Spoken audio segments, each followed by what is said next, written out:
They say that death walks quietly through these halls, but I've lived long enough to know that's a lie.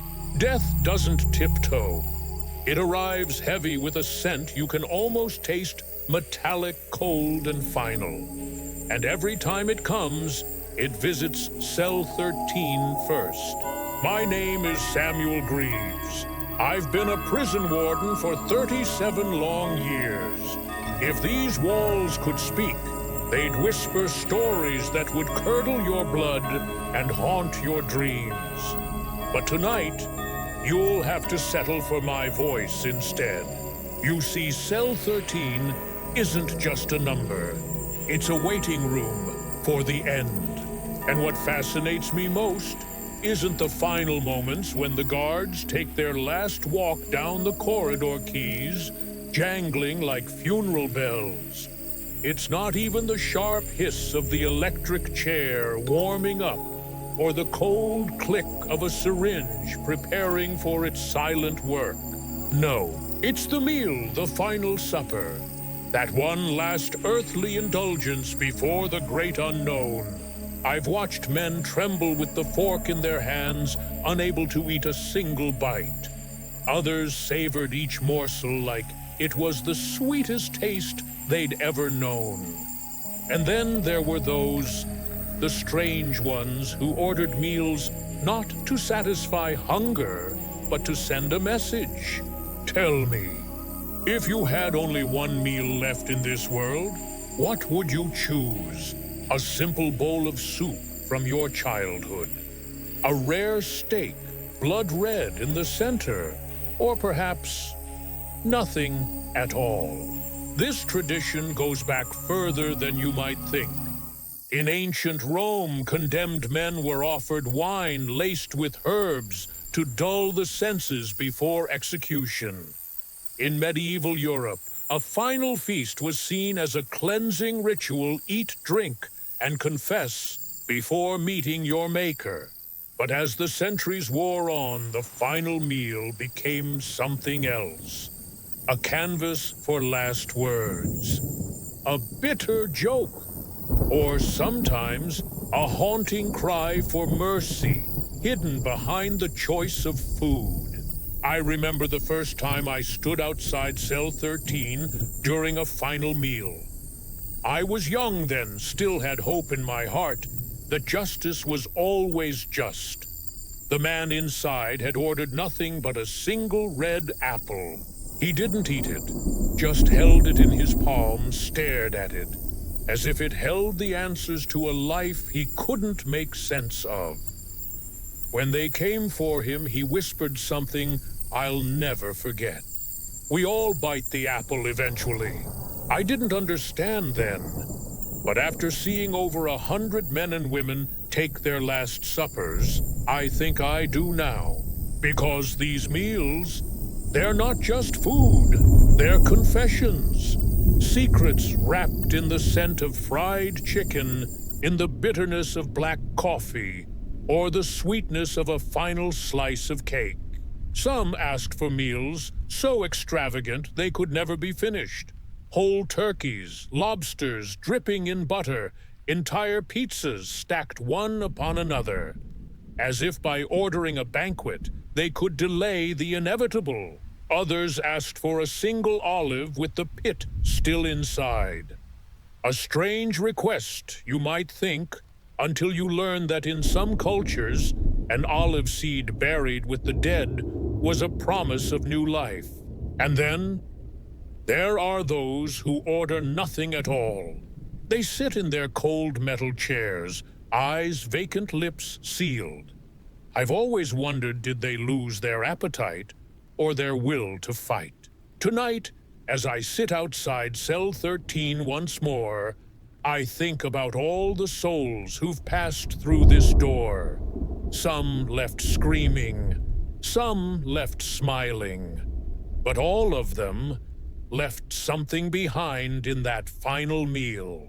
And now I ask you again, if the clock struck its final hour for you, what would you ask for? Be careful with your answer. It says more about you than you think. If there's a moment I can never scrub from my memory, it's the quiet innocence of Joe Arady's smile, soft, wide-eyed, and untouched by the weight of the world, even as death stood just beyond the iron door. Joe wasn't like the others. He didn't pace the cell floor gnashing his teeth or muttering dark prayers under his breath. He didn't rage against the unfairness of it all or fall into the quiet despair that so often soaked the walls of Cell 13. Joe built toy trains out of matchsticks and hummed nursery rhymes under his breath. And here's the thing that tears me apart. Even after all these years, Joe didn't truly understand why he was there. You see, Joe Arady had the mind of a child trapped inside a grown man's body. Diagnosed today, they'd call it severe intellectual disability. Back then, people like Joe were simply labeled simple-minded and cast aside like broken toys. At 23 years old, Joe still giggled at magic tricks and believed the guards in the prison were his friends. Sometimes he would sit cross-legged on the cold concrete floor, tracing invisible shapes in the dust, with his finger lost in a world only he could see. He didn't know what the electric chair was. He just knew it was a special seat, and that one day they'd ask him to sit in it. When the time came for his final meal, the guards asked him gently, over and over, "Joe, is there anything you'd like to eat before bedtime?" That's how they had to frame it. Before bedtime. He understood that. He clapped his hands together bright-eyed like a child promised a Christmas present. "A big ice cream cone," he chirped. "And a glass of cold milk, please." That was it. No steak, no grand requests. Just something sweet and simple. A reminder of the few good days in his life when the world didn't seem so dark. I remember watching from outside as they brought it to him. He sat on the edge of his bunk feet, swinging slightly too short to touch the floor. When the cone arrived, his face lit up brighter than any man I'd ever seen about to face his end. He took that first lick of ice cream, careful, slow savoring it like it was the most wonderful thing in the whole universe. "This is good," he whispered, smiling at the guard. "Tell the man who made this thank you." Okay.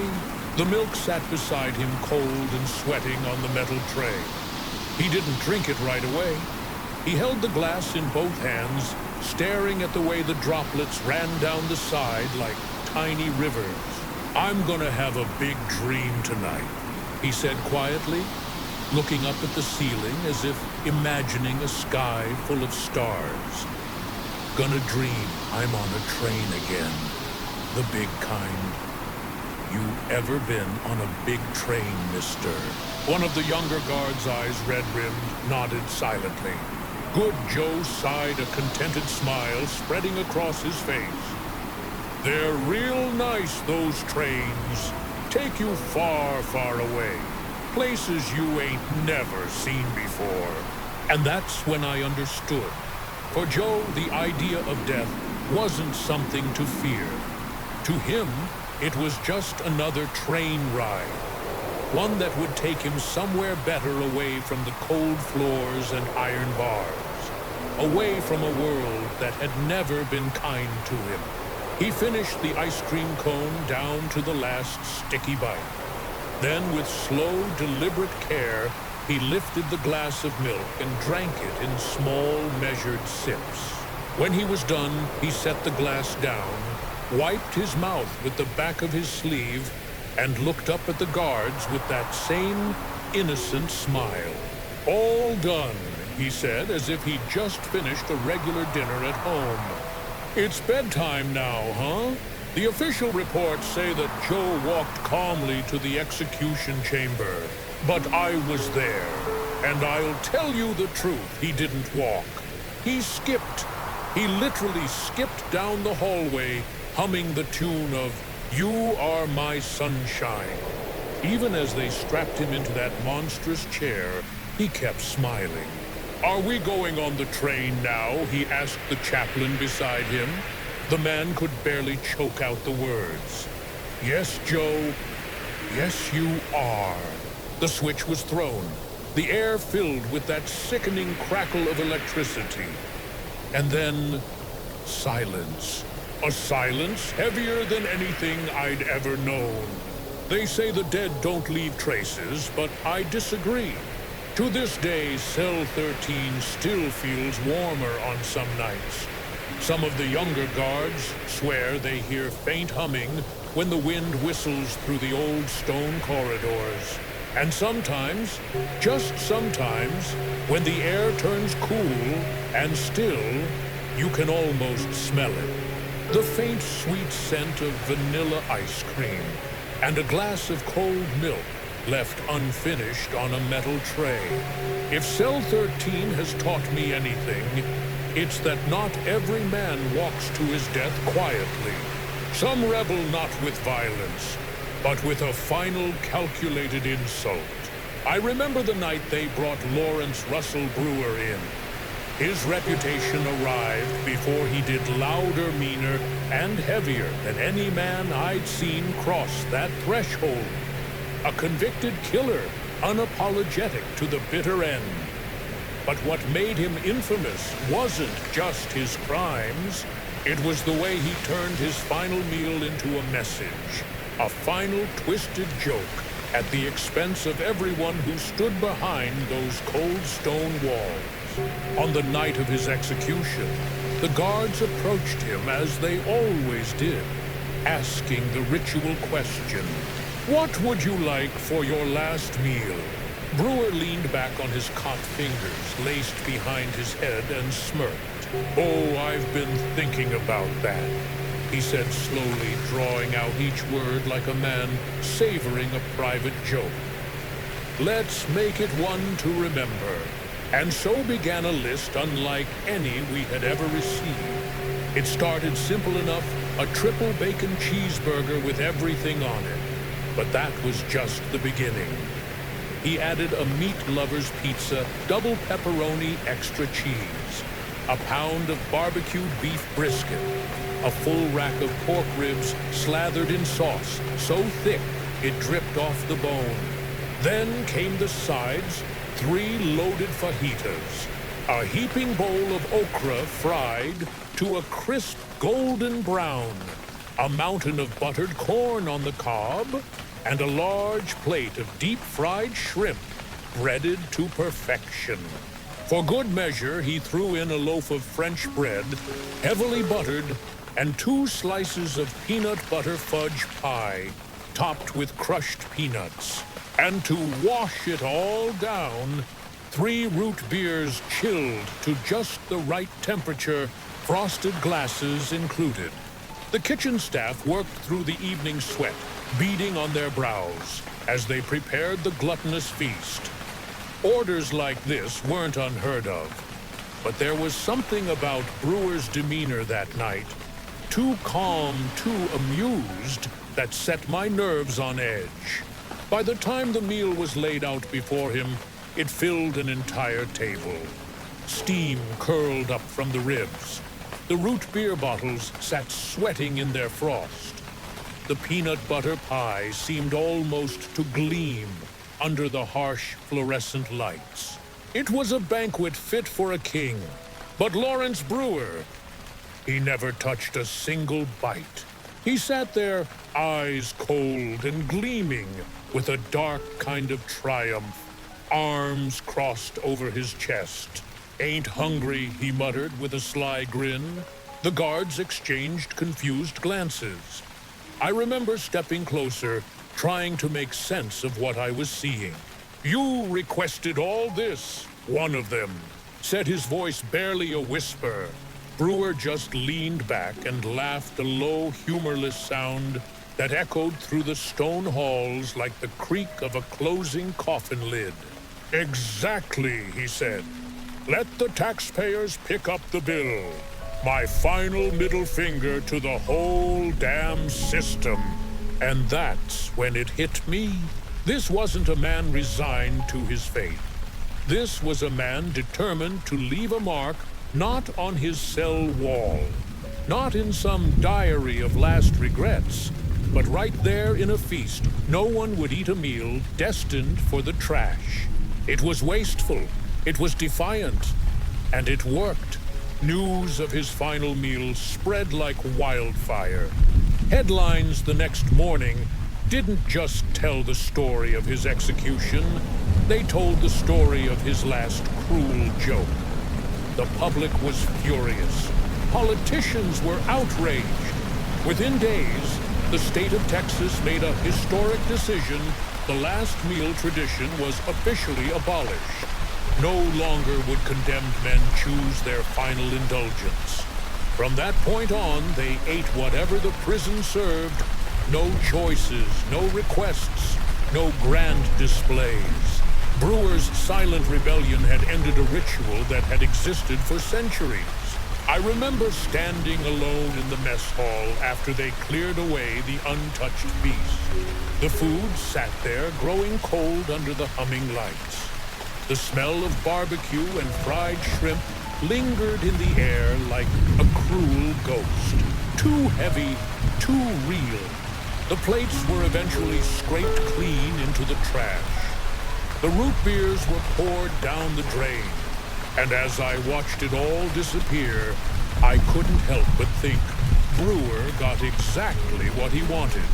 His crimes had already stolen lives.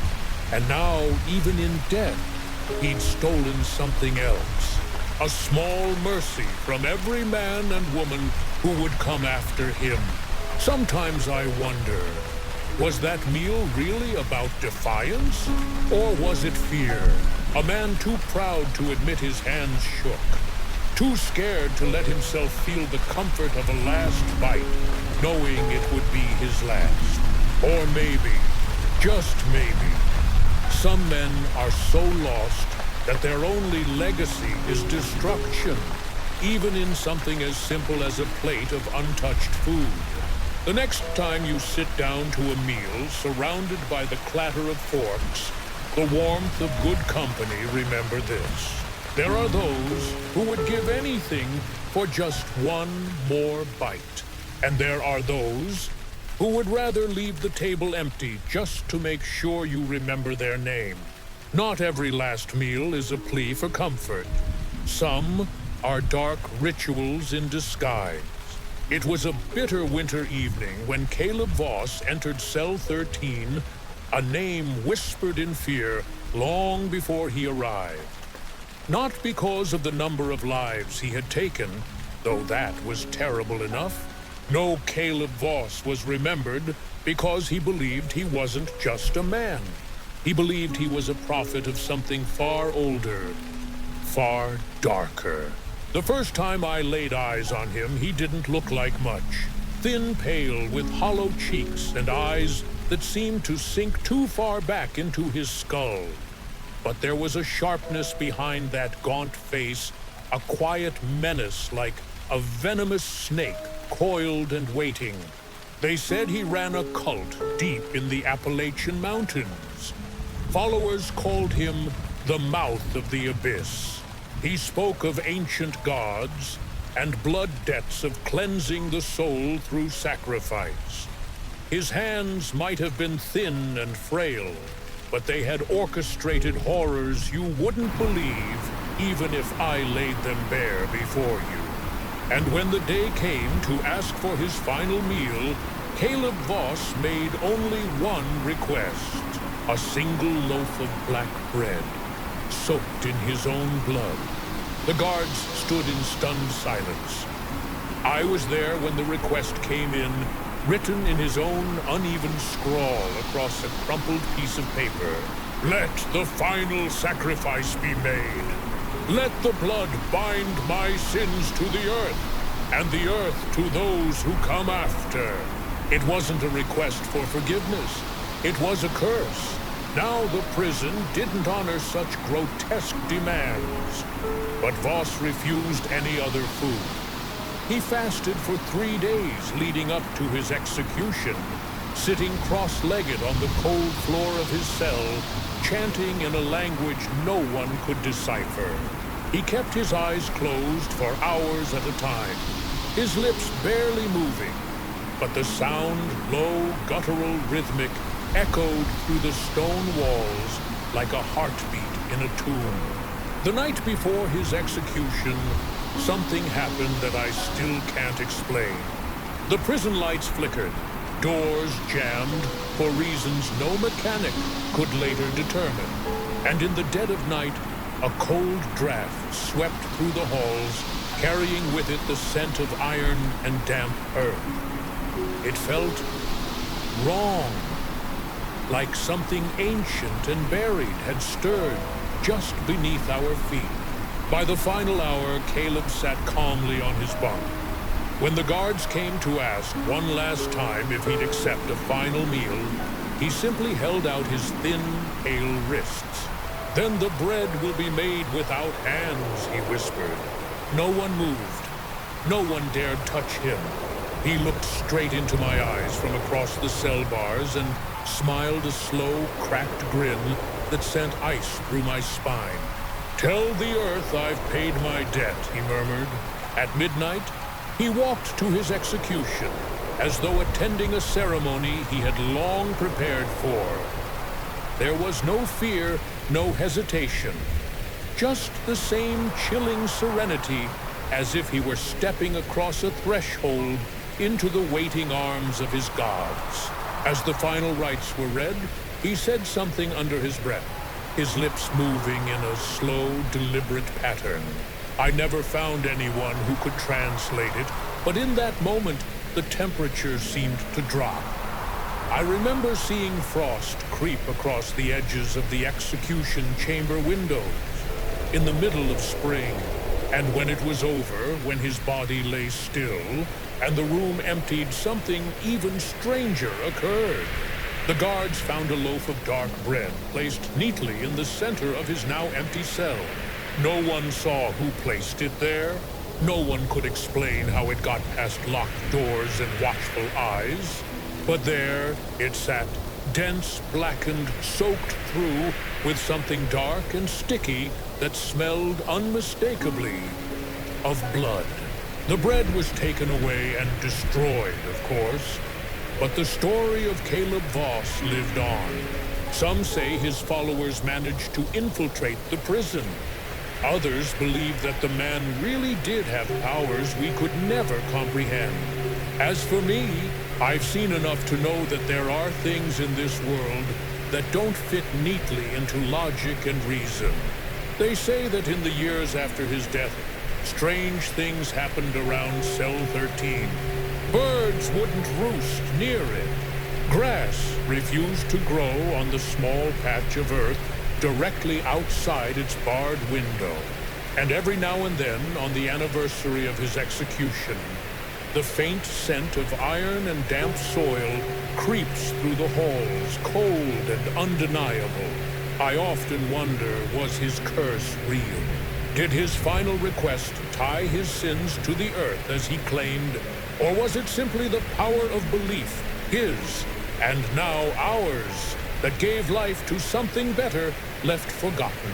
One thing is certain: the final meal doesn't always nourish the body. Sometimes it feeds something far older, far hungrier, lurking just beyond the veil. You'd be surprised how often music finds its way into the final moments of a man's life. Not through grand orchestras or angelic choirs, but in the hum of a lonely song drifting down a darkened hallway, or the faint strum of a forgotten guitar. That night, the final song played not for the living, but for a man named Gary Gilmore, and for death itself. The year was 1977. America hadn't executed anyone in nearly a decade. The death penalty had been suspended, locked in endless debate and political wrangling. But Gary Gilmore changed all that. He didn't just accept his death sentence, he demanded it. A career criminal turned cold-blooded killer, Gilmore, shot two innocent men in separate robberies just days apart. And when the courts tried to delay his execution through appeal after appeal, he fought them. He wanted to die. No fanfare, no lengthy legal battles, just a fast, clean end. They say a man who welcomes death is the most dangerous kind. And yet, when I first saw him in cell 13, I saw no fury. Gilmore sat perfectly still, his eyes sharp and alive, but strangely at peace. He spent his final hours with a simple request, a bottle of Jack Daniel's whiskey neat. No food, just the slow-burning comfort of Tennessee whiskey. As the sun dipped below the horizon that night, turning the prison yard into a sea of shifting shadows, the guards honored his final request. They brought him the bottle already uncorked to avoid any mischief. He poured a generous glass, raised it slowly, and offered the strangest toast I've ever heard. To the firing squad, he said, his voice low but steady. "Let's not drag this out." He took a long, deliberate sip and leaned back against the wall, eyes unfocused, lost somewhere far beyond those thick concrete walls. Then, as the whiskey settled in his blood, he asked for one more thing. "Bring me a guitar," he muttered. "One of the boys in Block C has been playing that old Marty Robbins song for weeks. I'd like to hear it one more time." Now, it wasn't exactly standard procedure to entertain such requests, but Gilmore had a way of making men feel as though denying him was pointless. So, against the usual rules, the old guitar was brought out. A prisoner named Billy Dalton, known for his shaky voice and worn, calloused fingers, sat just outside the cell, strumming softly in the dark. The tune drifted through the cold air like a lullaby. Out in the West Texas town of El Paso, I fell in love with a Mexican girl. Gilmore closed his eyes, his head tilted back against the cold stone. With every line of the song, he seemed to breathe slower, his chest rising and falling, as if the music itself were carrying him further and further away from the cell, from the walls, from everything that bound him to this world. Some say he smiled then, not a grin of defiance, not the smug smirk of a man who thought he'd beaten the system, but a soft, weary smile, like a man who had finally found a kind of freedom no locked door could ever deny him. And when the clock struck midnight, the guards came for him. He stood without assistance, took one last drink, straight from the bottle, wiped his mouth, and walked toward the chamber where the firing squad waited. No blindfold, no last-minute hesitation. They asked him for any final words. He looked each man in the firing squad dead in the eye and said simply, "Let's do it!" The shots rang out a moment later, sharp, deafening cracks that echoed through the prison and out across the open fields beyond. And then, silence. But the strangest thing happened after they pronounced him dead. As his body was taken away, and the night seemed to return to its usual stillness, the faint sound of a guitar could still be heard. No one was playing. The instrument had been locked away. And yet, in the empty corridor outside cell 13, the haunting final notes of that same song drifted through the air. One night a wild young cowboy came in, wild as the West Texas wind. For weeks, after men swore they heard the soft strum of a guitar near cell 13. Some even claimed to see a faint silhouette sitting against the wall, head tilted back, eyes closed. as if waiting for a final round of applause that would never come. Gary Gilmore's death did more than take his life. It brought the death penalty back into the cold machinery of American justice. But long after the headlines faded, after his story turned into just another line in the history books, that one final toast, that one final song, they remained. And me, I still wonder what freedom he found in that last glass of whiskey. Did the fire in his throat remind him he was still alive, if only for a moment longer? Or was it simply the warm embrace of forgetting a quiet farewell to a world he'd already left behind long before the shots were fired? One thing's certain, some men walk bravely toward death, and some sit quietly in the dark, waiting for the final song to carry them home. Some last meals are about indulgence, others are about defiance. But this one was about something far more fragile. A desperate attempt to hold on to innocence in a mind broken by the cruelties of life. Her name was Lila Monroe, the youngest woman to ever spend her final days in cell 13. She wasn't like the hardened criminals who had paced those floors before her. There were no angry outbursts, no venomous last words. Just a thin, pale woman who sat quietly in the corner of her cell, rocking gently and humming lullabies to herself. At 28 years old, Lila looked closer to 16. Her eyes held that wide, distant stare, the kind you see in children who have seen too much too soon. They called her mad insane, a monster wrapped in a fragile porcelain shell.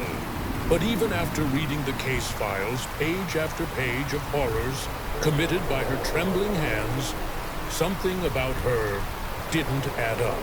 I visited her cell the night before her execution. She sat there cross-legged on the cold floor arms, wrapped tightly around herself. She was humming the tune to a nursery rhyme I couldn't quite place. When I asked her if she wanted anything for her final meal, she lifted her head slowly, her pale blue eyes blinking as though waking from a dream. "A gingerbread man," she whispered. I blinked. "Just a gingerbread cookie." She nodded, her fingers curling against her thin arms. "But he needs eyes," she added, her voice barely audible. "Chocolate ones, so he can see me go." We don't ask questions in moments like that. We just record the request and move along. But something about her words settled uncomfortably in my chest. The next day, the prison kitchen prepared exactly what she'd asked for. A single gingerbread man carefully decorated with two perfectly round chocolate eyes. No smile, no buttons, just those eyes, watching. As the time drew near, Lila sat perfectly still on her bunk, the cookie placed gently in her lap. She didn't eat it, didn't even raise it to her lips. She just stared at it long and hard, as if waiting for it to blink, to come alive and say something to her that no living soul ever had. I stood just outside the cell, watching her from the corner of my eye. The other guards kept their distance.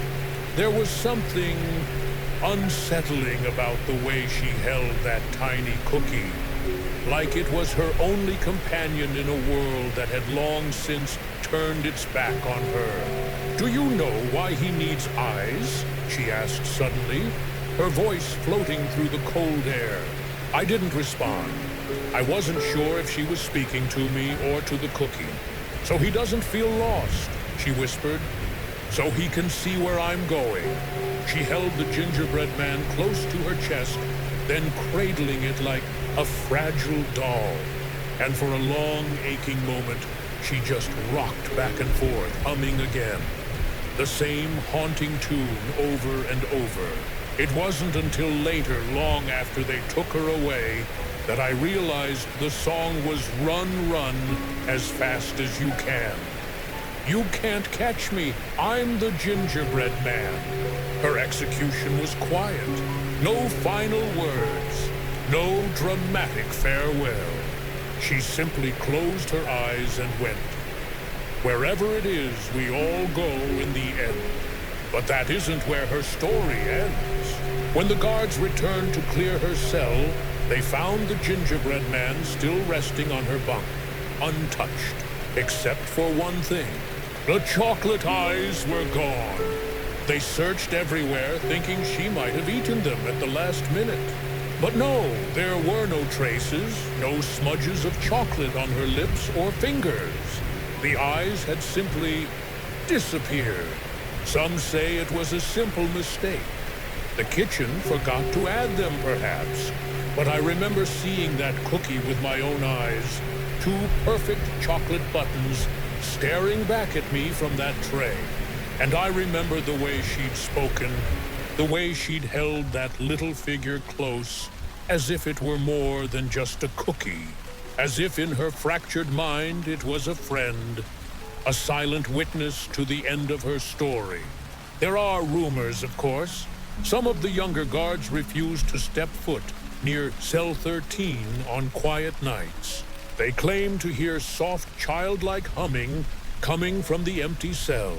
And once, just once, on a bitterly cold December night, a gingerbread man was found sitting on the windowsill outside the execution chamber. Two tiny chocolate eyes gleaming in the moonlight. No one ever claimed responsibility. No one could explain how it got there. I still think about Lila Monroe sometimes, about the way she cradled that cookie as if it held the pieces of her shattered soul. And I wonder, did she really believe those chocolate eyes would help her find her way? Or did she leave them behind to keep watch over us?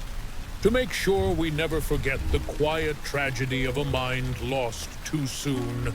Some last meals fill the stomach, others fill the silence. It isn't often that money finds its way into Cell 13.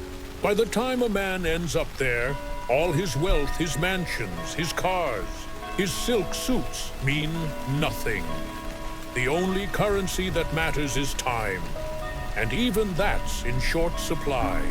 But then there was Dominic Holloway, the billionaire who treated death like just another business deal. Dominic didn't walk into Cell 13 like a man defeated. He arrived like a man checking into a five-star hotel, calm, impeccably dressed in a tailored prison uniform, if such a thing can be imagined. His salt and pepper hair neatly combed, his silver cufflinks still somehow clinging to his sleeves, despite the rules against such things.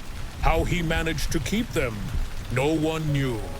But that was the thing about Holloway rules bent around him like reeds in a storm. Even with a death sentence looming, he was still playing his favorite game, control. The charges against him read like a novel of greed and cruelty. Corporate embezzlement, market manipulation that ruined thousands of families, and worst of all, his direct involvement in a series of deaths tied to a failed pharmaceutical drug his company had knowingly pushed to market. Unavoidable side effects, he called them. Collateral damage. But now the end had come for him too. And true to his nature, he planned to leave the world on his own terms. When asked for his final meal, Dominic didn't hesitate. "I want a banquet," he declared, his voice smooth as silk. "And I want it right here in this cell. Set the table properly. Candles, a white linen cloth, fine china if you can manage it, and a bottle of my favorite Bordeaux Chateau Margaux 1959. The warden balked.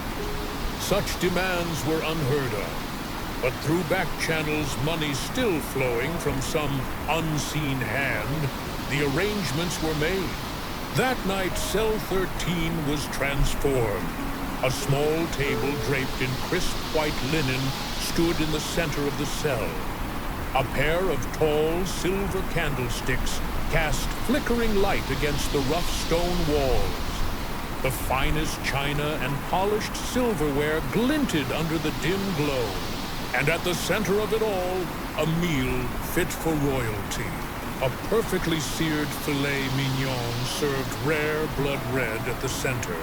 Butter-poached lobster tail, its shell cracked open, the flesh glistening under a drizzle of lemon butter.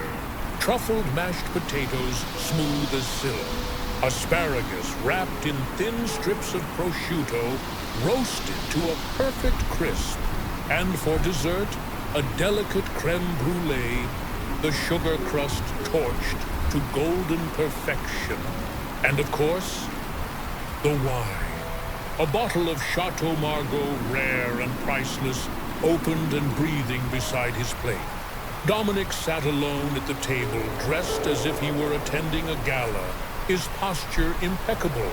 He took his time with every bite, savoring the flavors, his eyes half closed in pleasure.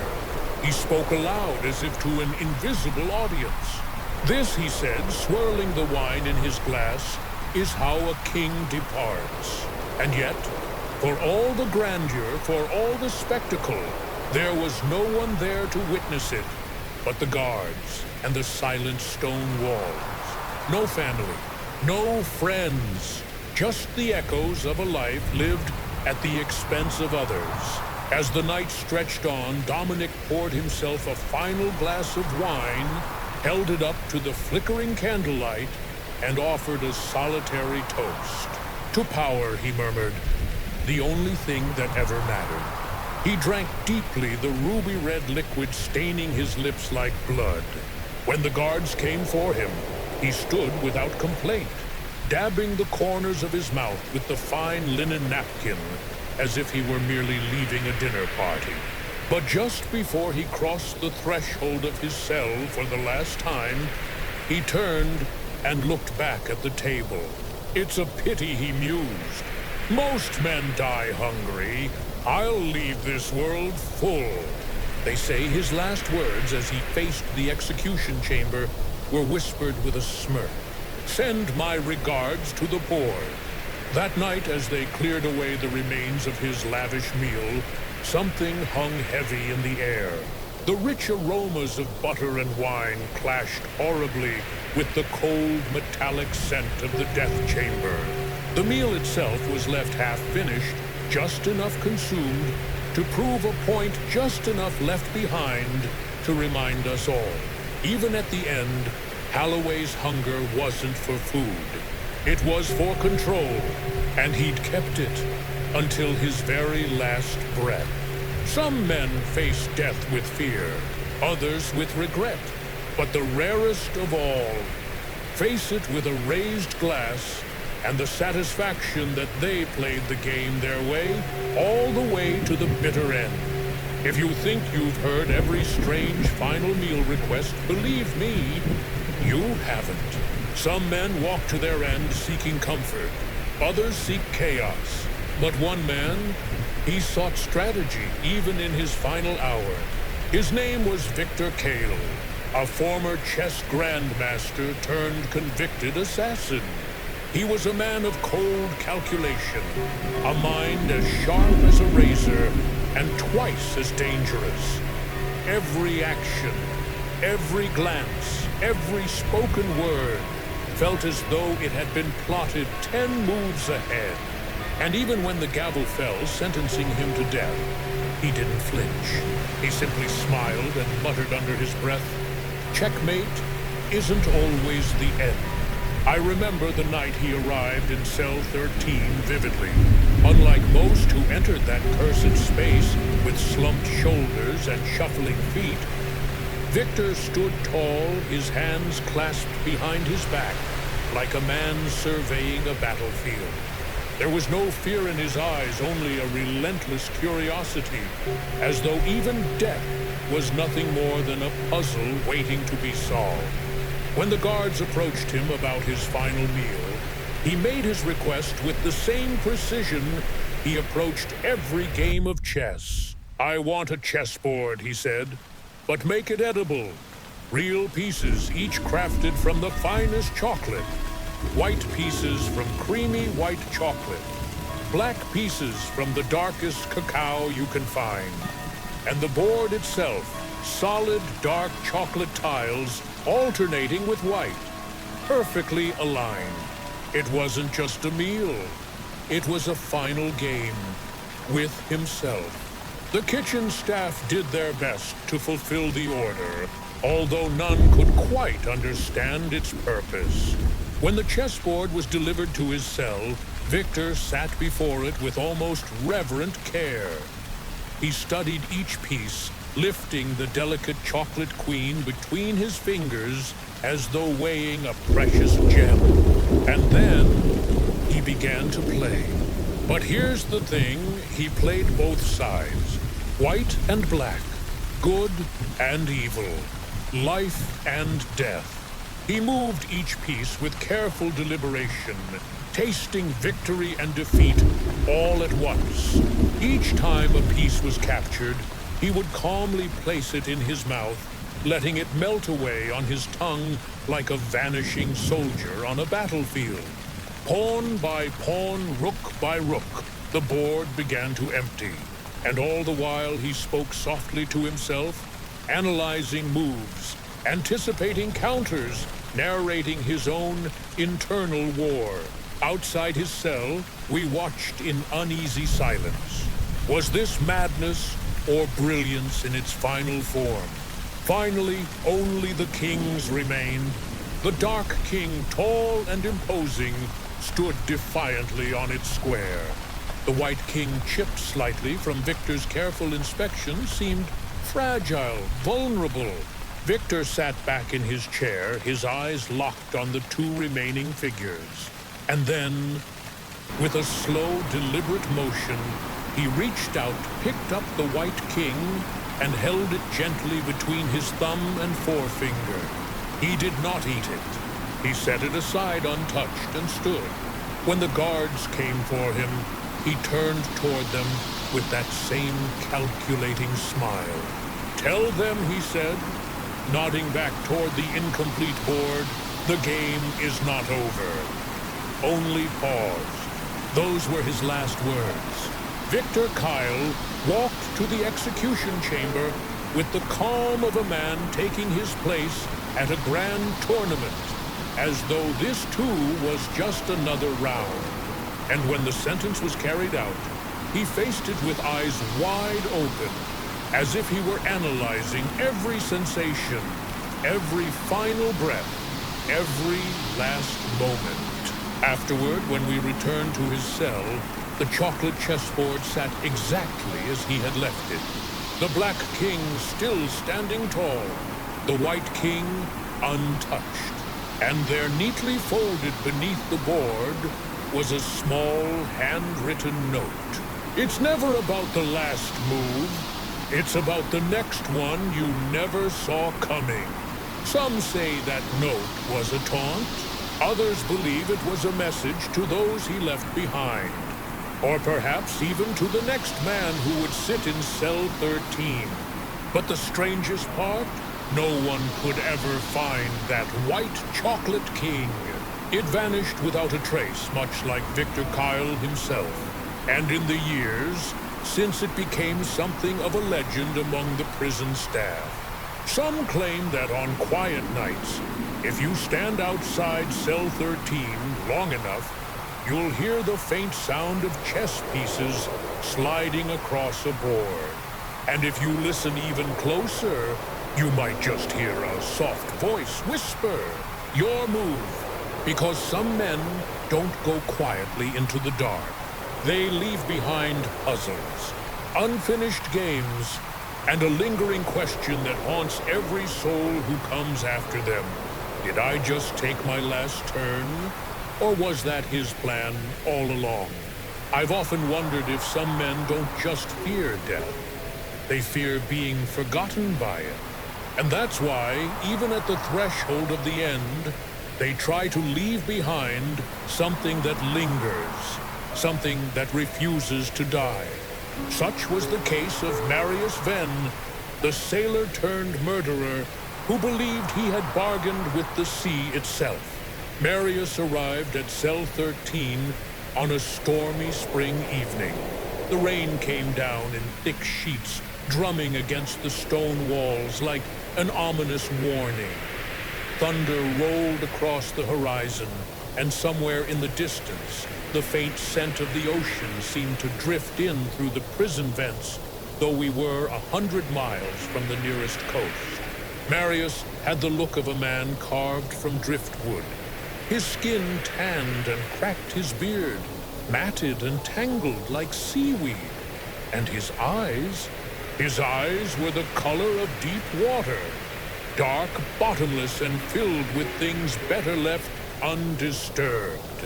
When asked about his final meal, he responded in a hoarse whisper that made every hair on my arms stand on end. "Bring me the sea," he said. "One final taste before she takes me back." The guards stared at him confused, but he elaborated with eerie precision. A bowl of fresh seafood stew, he demanded, but it must be prepared exactly at midnight and served under a full moon. It must contain shrimp clams and a single piece of octopus, nothing more, nothing less. And the broth must be made with salt water drawn directly from the ocean. The prison kitchen balked at the request. There was no way to gather seawater, not out here in the middle of the countryside. But that didn't stop Marius from waiting, patiently, as if he knew the ocean would find its way to him regardless. And that's when the impossible happened. On the night of his execution, under a swollen, glowing full moon, the plumbing in the prison kitchen malfunctioned. The pipes groaned and shook, and when the water finally flowed again, it came out thick with salt and carrying the faint scent of brine. The maintenance crew couldn't explain it, but Marius simply smiled from his cell when he heard the news. The meal was prepared exactly as he requested. At the stroke of midnight, the guards brought him the steaming bowl of ocean-scented stew. Marius took it in his weathered hands and inhaled deeply, his eyes fluttering shut, as though the scent alone transported him far beyond those stone walls. He didn't eat right away. Instead, he dipped his fingers into the broth and began tracing strange patterns across the stone floor, ancient symbols none of us recognized, drawn in salty trails that glistened under the flickering cell lights. As he worked, he began to chant in a low, rhythmic voice, not in English, not in any language I could recognize. It was the kind of sound that makes the air feel heavier, as if the walls themselves are listening. Finally, he raised the bowl to his lips and drank the broth, slowly savoring every drop, like a man who'd been stranded at sea for years. He didn't touch the seafood, just the broth. When he was done, he placed the empty bowl on the floor, sat cross-legged, and closed his eyes. And then, the air changed. The temperature dropped so suddenly that I could see my breath hanging in the air. Somewhere impossibly, there was the faint sound of waves crashing. And then a low, mournful foghorn echoed through the night. Impossible. And yet, there it was. When the guards came for him, Marius stood without resistance. But just before stepping across the threshold of cell 13, he turned back and whispered something that chilled me to my core. The sea always takes back her own. His execution was carried out as scheduled. But that wasn't the end of his story. The following morning, the prison courtyard dry, and far from any body of water, was found soaked in salt water. Tiny flecks of seaweed clung to the corners of the stone walls, and etched into the ground where his final meal had been consumed, the faint outline of a compass rose drawn perfectly with salt, its points aligned not to true north, but toward the distant ocean. And then the disappearances began. One by one, over the course of the following year, every member of the original crew of the cargo ship Marius had served on the same ship where his crimes had begun vanished. Lost at sea, their vessels found adrift, their decks eerily empty, their radios silent. Some say it was coincidence, a cruel twist of fate, but others believe Marius Venn made good on his promise, that his final meal wasn't just a farewell to this world, it was a pact, a last offering to the restless sea, calling her to settle old debts. And on certain foggy nights, if you stand by the cliffs above the crashing waves, they say you can hear his voice on the wind, low and mournful, calling out to the deep. And if you listen too long, you might just feel the cold fingers of the sea reaching for you too. Because some men don't fear drowning. They long for it. And in the end, they drag the rest of us down with them. Not all men die with grand declarations or elaborate last meals. Some simply sit in the quiet, haunted not by the fear of death, but by the life they left unlived. His name was Ezekiel Zeke Duran, though everyone in the prison just called him Old Zeke. 69 years old, sentenced to death after spending more than 4 decades behind bars. By the time he reached cell 13, he had outlived most of the men who'd once guarded him. He wasn't a violent man anymore, if he ever truly was. He was tired, worn thin like the frayed edges of an old coat. When it came time to ask him about his final meal, Zeke didn't request steak or lobster or a grand dessert. He asked for something far simpler. Just a cup of hot coffee, son. The way my mama used to make it, strong and black. The guards exchanged uneasy glances. There was something about the way he said it. Like that one small request held more weight than an entire lifetime of memory. The night before his execution, the kitchen prepared the coffee just as he'd asked. No sugar, no cream, just black, bitter, and steaming hot. They brought it to him in a plain ceramic mug, one of the old chipped ones reserved for the kitchen staff. But when he took it in his hands, you'd have thought it was fine porcelain. He held it close, inhaling the rich aroma with his eyes closed, a small, sad smile creeping across his weathered face. Smells just like home, he muttered. He didn't drink it right away. He just sat there on the edge of his bunk fingers, curled around the mug, as if it was the only thing keeping him tethered to this world. I stood just outside his cell, watching the steam curl up into the cold air, the faint scent of burnt coffee grounds mingling with the dampness of the stone walls. Zeke rocked gently back and forth, his eyes glassy and distant. I used to sit just like this every morning, he whispered more to himself than to anyone listening. Back when life was still ahead of me. Mama would hum that old hymn while she brewed the coffee. Said it kept the bitterness out. He let out a soft, hollow laugh. Guess she didn't hum loud enough for me. I cleared my throat, unable to keep the question from slipping out. Why only coffee, Zeke? Don't you want something more filling? It's your last meal.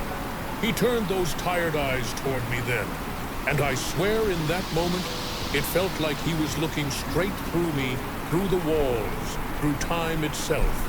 "Boy," he said softly, "there ain't no meal in this world that's gonna fill what's empty in me." He paused, his gaze drifting back to the mud. You ever have someone waiting for you at home, sitting by the window every night, wondering if you'll come through that door? I didn't answer. Didn't have to. He nodded anyway, like he already knew. "My little girl used to wait for me like that," he continued. His voice trembled now, cracking under the weight of words left unspoken for far too long. She'd sit by the window, her chin on the sill, just waiting for that door to creak open. And every night I didn't show, she stopped believing a little more. A tear rolled down his cheek, unnoticed or uncared for. I promised her I'd take her to the diner on her birthday one year. Just her and me. She loved the smell of fresh coffee even as a kid. Said it reminded her of mornings when Mama was happy. He swallowed hard, but I didn't show. I never did. Too busy running the streets, chasing things that didn't matter. And by the time I wanted to be a father, she was already someone else's daughter. He lifted the coffee to his lips then, but didn't drink. He just held it there, breathing in the steam, like a man trying to inhale every memory he'd lost. "I'm not scared of dying," he whispered. "Been dead to the people who mattered for a long time now. But I wish, God, I wish I could sit across from her one more time. Order 2 cups of coffee. And this time, finish the damn thing before I go." The guards came for him just before dawn. He stood slowly, his old bones creaking with the effort. Before stepping out of the cell, he placed the coffee mug carefully on the metal tray, still untouched. And just before they led him away, he turned back his eyes, resting on the rising steam one last time. "Tell her I'm sorry," he whispered. "If you ever meet her, tell her I finally showed up." He left without another word. The execution was quiet, and when the sun rose that morning, its pale light fell directly on that forgotten cup of coffee. Still warm, still waiting. They say time heals all wounds, but sometimes time just runs out. Years later, a young woman visited the prison. She wore a simple blue dress and carried a photograph of a man much younger than old Zeke. She didn't say much, just stood in front of cell 13 for a long, silent hour. And before she left, she placed a small folded note on the windowsill. It read, "I got your message. I forgive you, Daddy. Rest easy." And that, I suppose, is the cruelest kindness of all. Some forgiveness comes too late for the living, but right on time for the dead.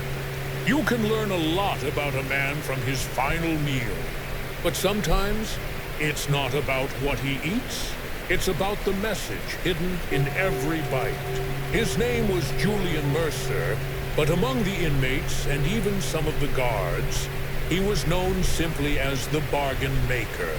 They said he wasn't born, he was dealt. A man who had lived every second of his life as if it were part of some dark contract. Every choice a calculated wager, every handshake hiding a razor's edge. And according to prison lore, Julian claimed he'd once made a deal with the devil himself. He was young when he built his empire, a string of underground gambling rings that stretched across state lines.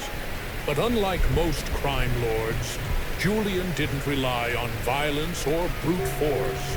He relied on promises, and people believed him because his promises always seemed to come true, until the debts came due. And when they did, they came crashing down with blood-soaked interest. By the time he found himself in cell 13, Julian had already outlived most of his enemies and betrayed every ally he'd ever made. Yet even with the execution date set, He remained calm, almost amused, as if this was just the final round of a long, dangerous game. When the guards asked about his final meal, Julian didn't hesitate. "One thing," he said, his voice low and deliberate. "A single perfect red apple, nothing more. And it must be untouched, perfect skin, no blemishes, no bruises. The fruit of knowledge served cold." An odd request, sure, but simple enough. That evening, as the sun set behind the iron bars of the death row wing, the guards brought him the apple. It was flawless, shining under the dull fluorescent lights, its skin a deep, impossibly vibrant crimson. Julian held it gently, turning it over in his hand like a precious jewel. "This," he said quietly, "is how it all began, isn't it?" He looked up, his eyes catching mine through the bars. "One bite. That's all it ever takes to ruin paradise." And then he didn't eat it. Not right away. He sat there in the fading light, running his thumb over the smooth skin of the apple, lost in thought. "I wonder," he mused aloud, his voice barely above a whisper, "if the serpent ever regretted teaching us how to hunger for more." The minutes dragged by. The guards grew restless. And then, just as the clock struck midnight, Julian lifted the apple slowly to his mouth and took a single deliberate bite. The crunch echoed through the silent corridor. He chewed slowly, savoring the taste, his eyes fixed straight ahead. And as he swallowed, he let out a deep, satisfied sigh. "It's just as sweet as they said," he murmured. And with that, he placed the bitten apple carefully on the steel tray beside him and stood to face his final walk.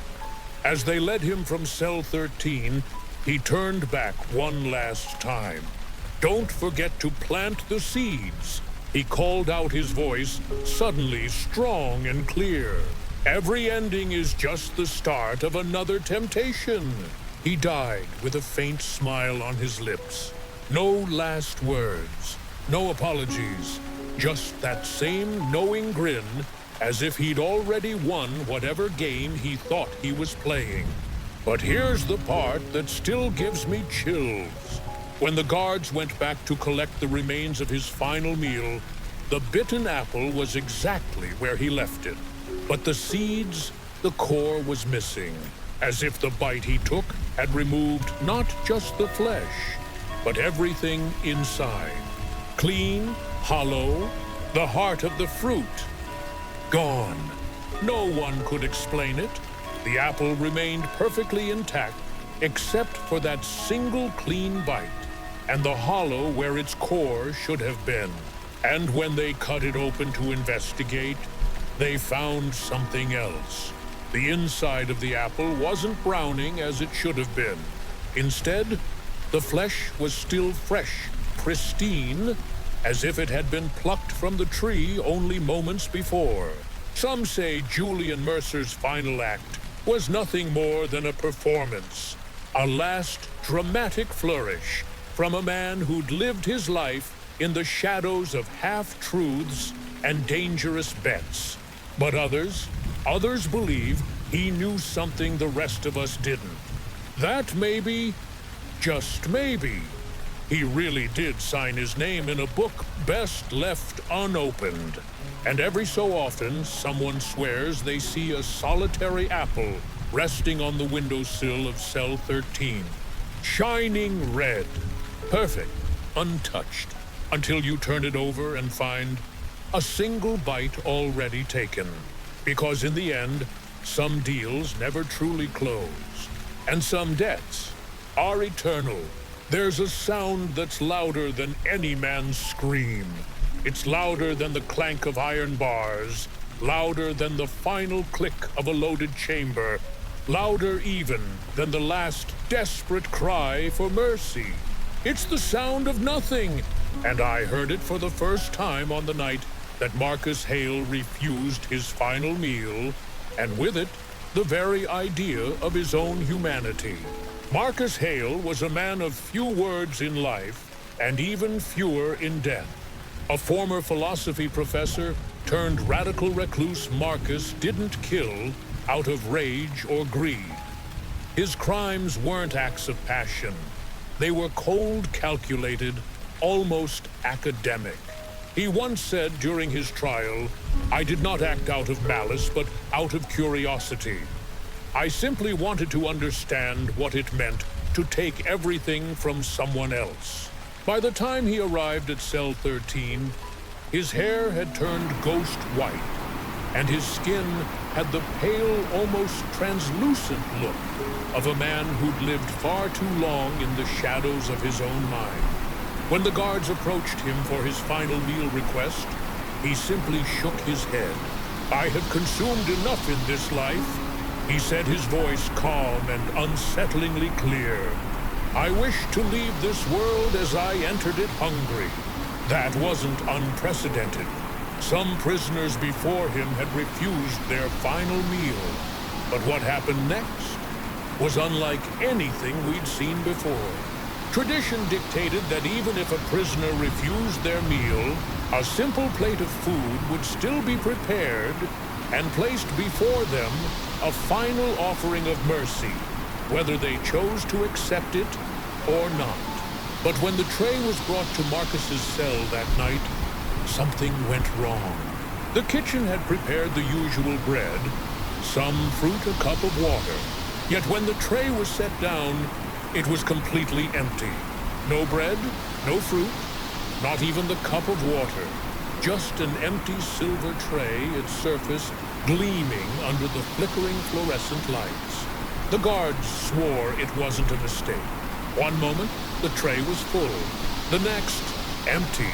Marcus sat cross-legged on his cot. His eyes closed, his hands resting gently on his knees like some ancient monk deep in meditation. When we questioned him about the missing meal, he simply smiled, a thin, unsettling curl of his lips that made the air in the room feel colder. "Isn't it obvious?" he whispered. "There is nothing left to consume. Not for me, and not for any of you." And then he went silent. He didn't move, didn't open his eyes again for the rest of the night. The hour of his execution came and went. He walked to the chamber without resistance, his feet making no sound against the stone floor. When asked for final words, he broke his silence one last time. "Silence is the only truth left to me, and to you all, I leave nothing." Those were his last words, nothing more. And somehow, that nothing was heavier than any confession, any final outburst, any desperate plea. But the story doesn't end there. You see, the day after his execution, the kitchen staff discovered something strange. The storage room where the food for final meals was kept sealed and locked every night was completely empty. Not a single loaf of bread, no fruit, no water. The shelves stood bare as though the contents had simply ceased to exist. And then there was the table in cell 13. To this day, it remains untouched. The tray that held nothing is still there, resting on the small metal table, exactly where Marcus left it. No one moves it. No one dares.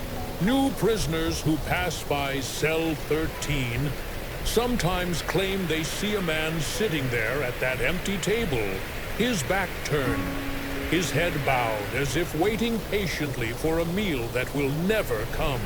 And on the stillest nights, when the prison falls utterly silent, if you stand outside that cell and listen closely, you can almost hear it. A soft sigh, a faint whisper, a voice speaking from the void. There is nothing left. And perhaps that's the greatest fear of all.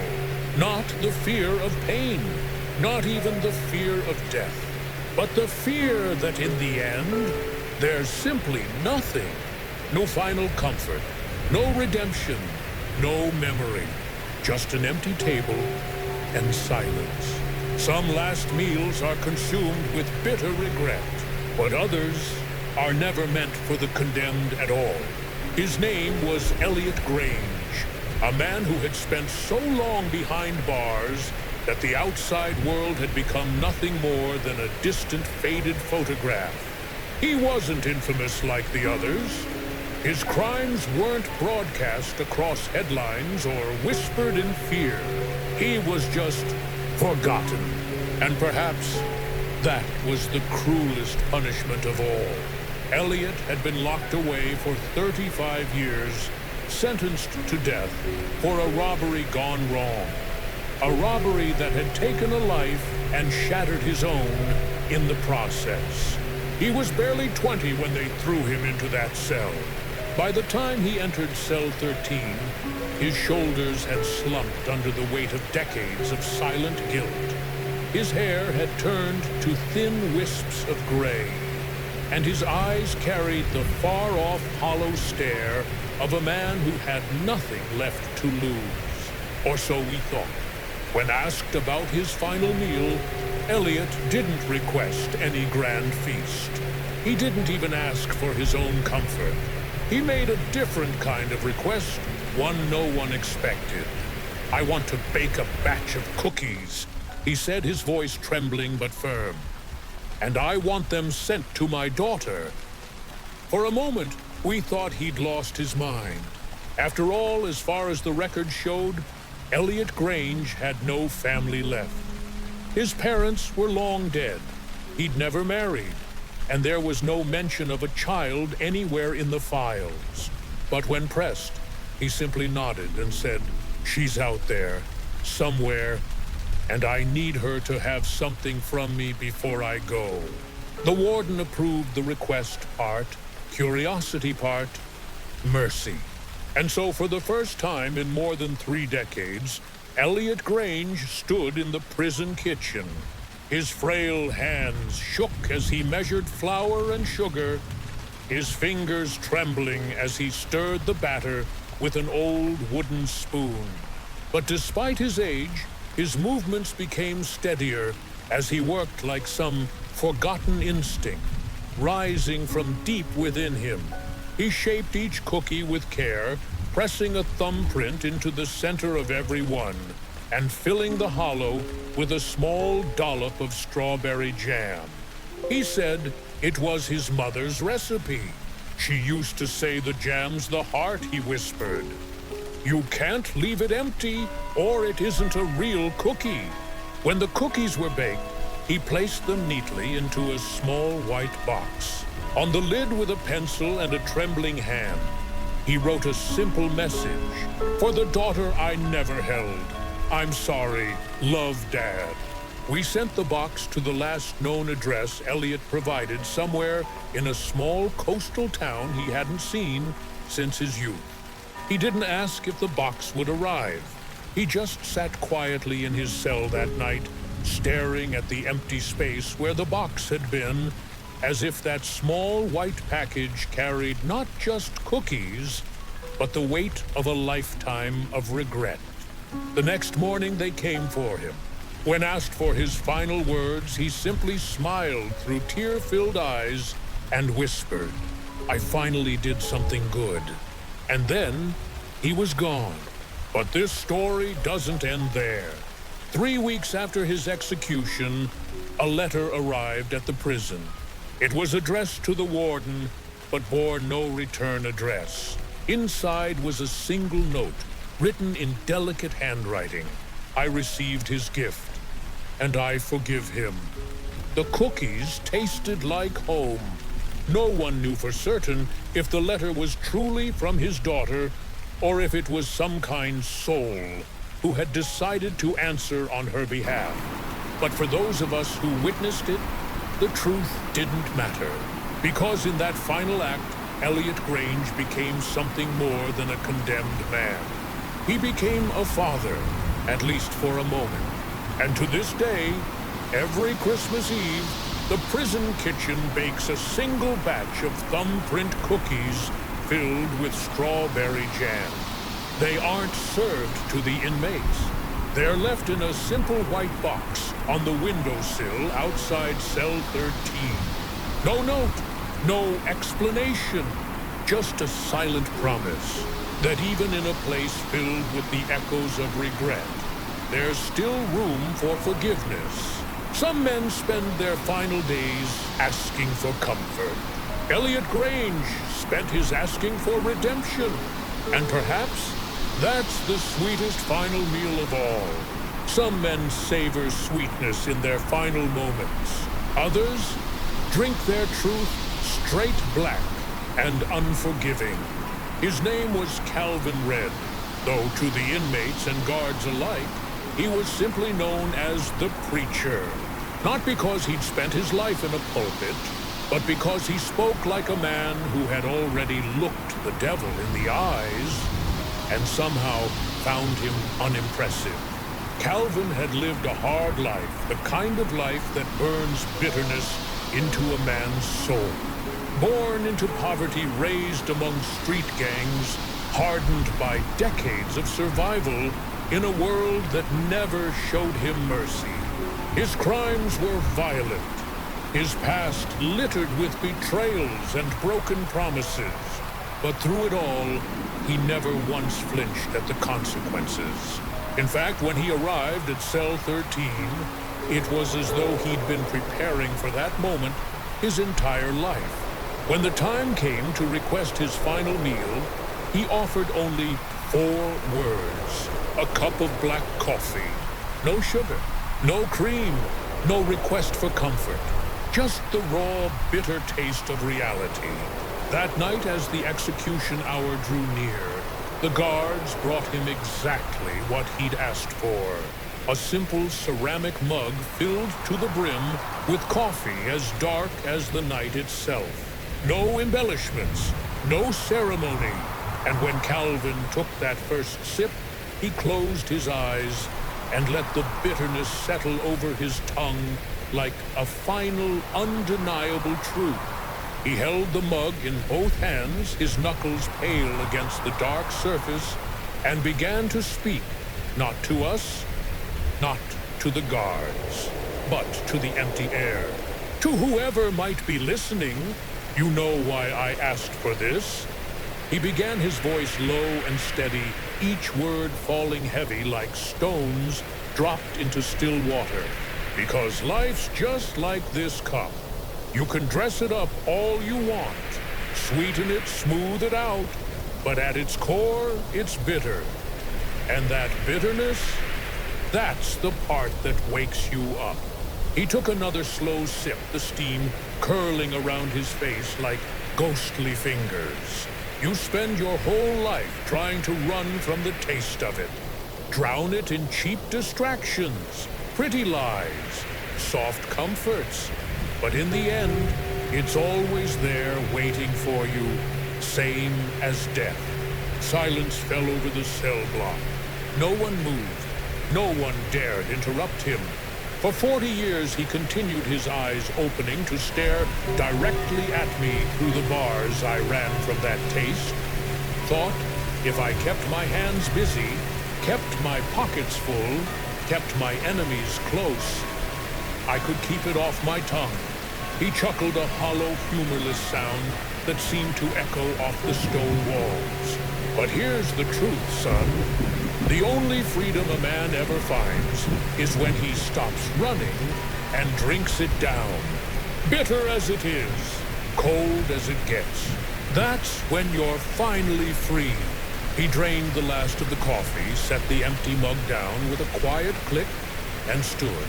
There was no hesitation in his movements. No last-minute second thoughts.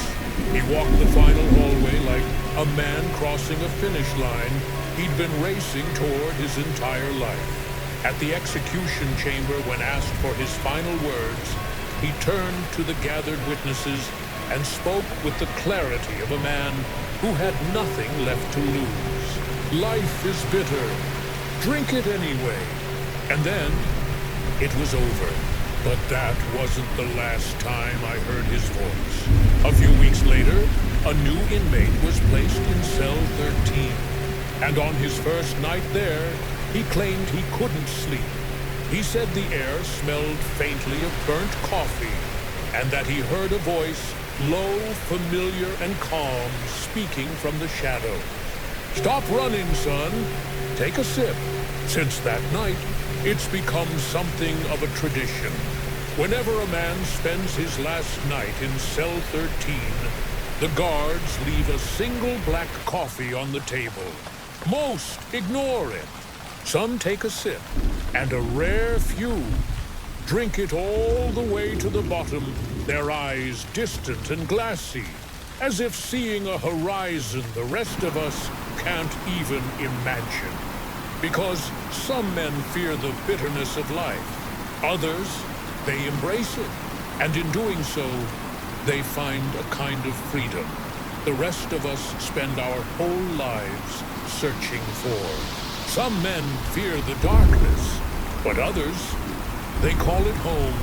His name was Nathaniel Crow, a man who never saw the colors of the world.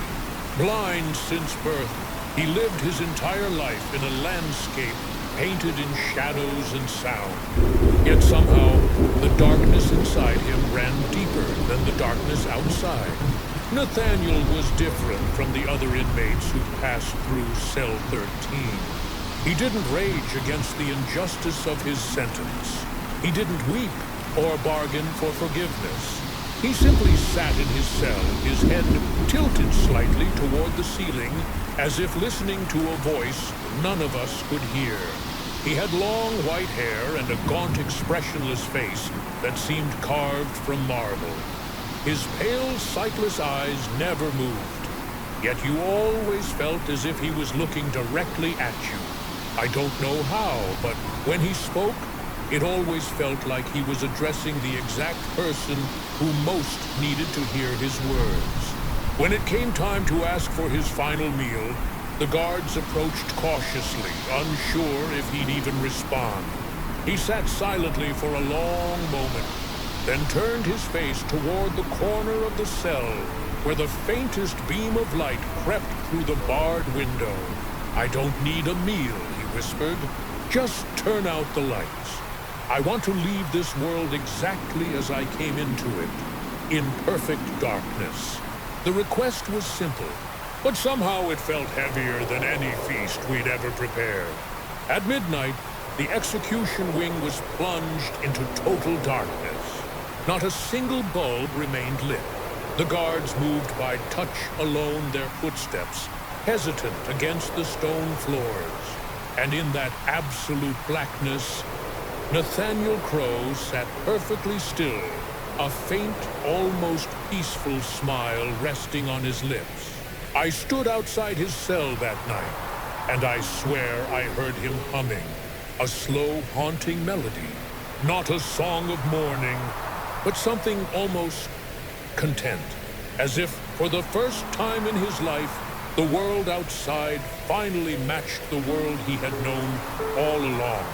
When they came for him, no lights were turned back on. He walked through the darkness without hesitation, his steps sure and steady. The guards followed behind their hands, brushing the walls for guidance, while Nathaniel moved as though the path had always been clear to him. At the execution chamber, they asked if he had any last words. He stood in the center of the darkness and spoke calmly. "Light was never meant for me, and yet, even in the dark, I saw the truth. We are all just shadows waiting to fade." The execution proceeded in absolute silence. No witnesses, no murmurs, just the sound of the final act carried out in the place where no light dared enter. But that night, after it was over, something strange happened. When the power was restored, and the lights flickered back on the prison surveillance cameras showed something unusual. For a brief moment, just a flicker across the old black and white monitors, cell 13 appeared, empty, Not just without a prisoner, without the table, without the bed, without the very walls themselves. Just an endless yawning darkness where the cell should have been. And then, just as quickly, everything returned, as if the darkness had pulled back. Satisfied. Some say that Nathaniel never really left, that his soul found peace, not in the afterlife, but in the comforting embrace of the only home he ever knew, pure, unbroken darkness. To this day, the light bulb above cell 13 burns out faster than anywhere else in the prison. No matter how often it's replaced, it never lasts more than a night. And on evenings when the clouds hide, the moon guards swear they hear soft footsteps in the dark hallway. Sure, steady, unafraid, because some men walk blindly through life, and some, they walk boldly into the dark, never looking back. The halls are quiet now. The chairs have been stacked, the silver trays wiped clean and stored away. And yet even in this stillness, I can feel them, the echoes of every man and woman who ever sat behind the heavy door of cell 13, waiting for the end. I've spent most of my life walking these halls, the worn soles of my boots, tracing the same tired paths over cold concrete floors. I've seen men weep for forgiveness and others laugh in the face of eternity. I've watched last meals prepared with trembling hands, some extravagant, some pitifully small, and some never touched at all. But every time that door closed with a final resounding thud, one question always remained. A question no man could answer. What waits on the other side? They say that beyond the veil of this life lies something vast and unknowable. Some call it heaven, others hell. Some believe in endless fields bathed in golden light, while others fear an endless descent into shadow. And then there are those who believe there's simply nothing. A great silent void where all things are forgotten. But me, after all these years, after witnessing so many final moments, I'm not so sure anymore. Because if there is nothing, why does the air still feel heavy in this place? Why do the lights flicker outside cell 13 on nights when no one's there? Why does the faint scent of coffee or fresh cookies, or even the salty breeze of the ocean, drift through these halls long after the bodies have been buried? I remember the last time I stood before that cell, long after the final execution had been carried out. The room was empty, the bed stripped bare, and yet the table still sat there, its surface scarred by time and memory. And on that table rested a single untouched plate. No food, just a clean white plate. Waiting. In that moment, something occurred to me. Something I hadn't dared consider before. Maybe the final meal isn't really for the condemned at all. Maybe it's for the ones left behind. For those of us still walking the cold, endless corridors of life, searching for meaning in the scraps left by those who've already gone. Because when a man takes his last bite, or refuses it entirely, he's not just choosing how to face death. He's leaving a message, a question, a warning, or sometimes a silent prayer that someone, anyone will understand what he couldn't say out loud. And so I stand here now, old and worn the weight of 1,000 unanswered questions pressing down on my shoulders. I think of Joe Arity and his ice cream cone, Lawrence Brewer's untouched feast, the gingerbread cookie with missing eyes, the blood-soaked bread of Caleb Voss, the hollow apple Julian Mercer left behind, and all the others. Each meal, a story, each bite, or lack of one, a final word written in the language of the forgotten. I ask you now, as I've asked myself every night since, if tomorrow you sat in cell 13, the clock counting down your final hour, what would you choose? Would you fill your plate with the comforts of childhood? Would you feast like a king, knowing the banquet would end in silence? Would you leave the table empty? Or would you refuse the meal entirely, hoping that in that final hunger, you might find the forgiveness that life never gave you? Be careful with your answer, because what you leave on that plate tells the story of the life you lived, and the regrets you could never swallow. As for me, I think about it every day, and every day my answer changes, because the truth is, I don't know if there's mercy beyond that final door.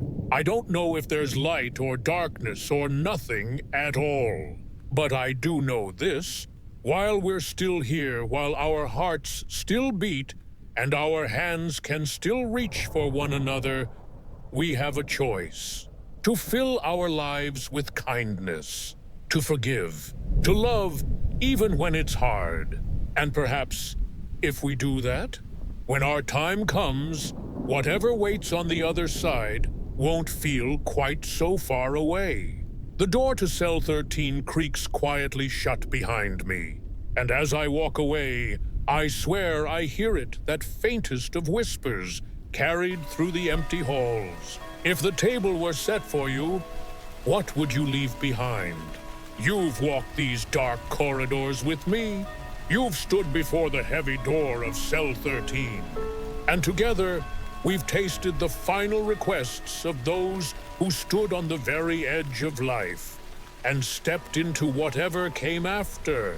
Now that their stories have ended, I find myself wondering, have we really been talking about them? Or have we been quietly reflecting on ourselves all along? For years, I believed this place was nothing more than stone walls and steel bars, a simple prison holding men and women accountable for their worst mistakes.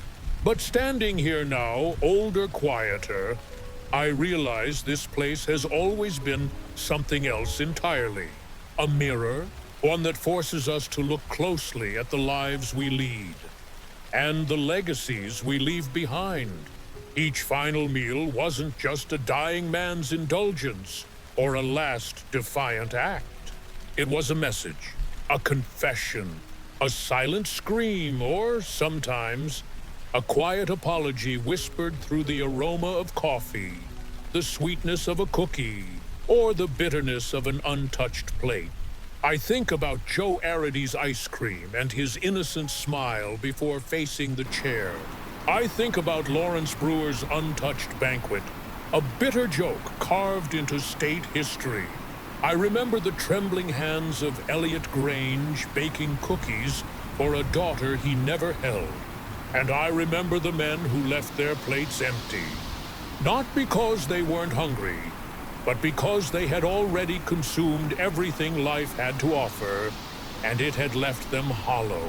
If you've stayed with me until this final chapter, you might be asking yourself the same question I've wrestled with for years. When the time comes, what will be left on my plate?